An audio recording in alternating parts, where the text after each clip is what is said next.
हजारों वर्षों की हमारी विरासत एक साथ हमें जोड़ती है।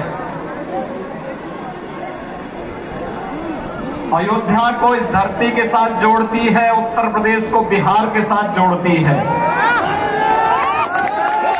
और यही कारण है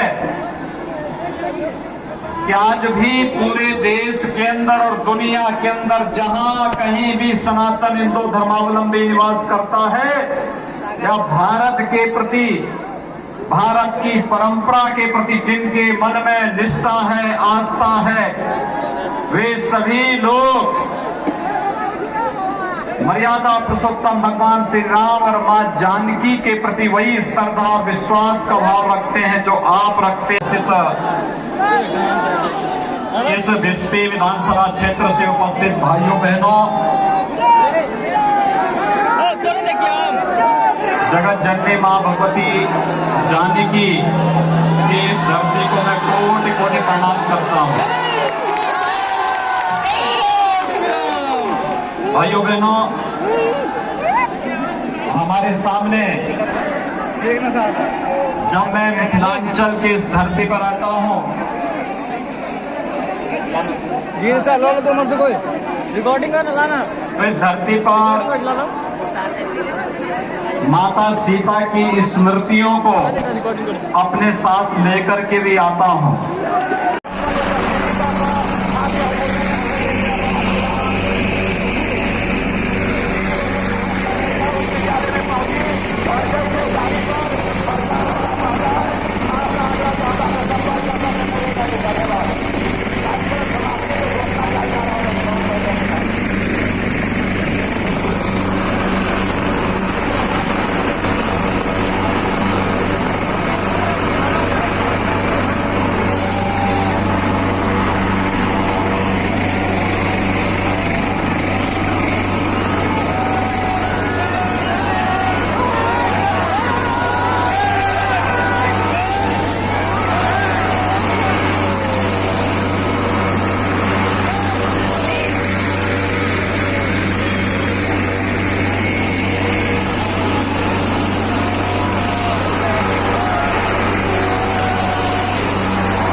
स्टेज को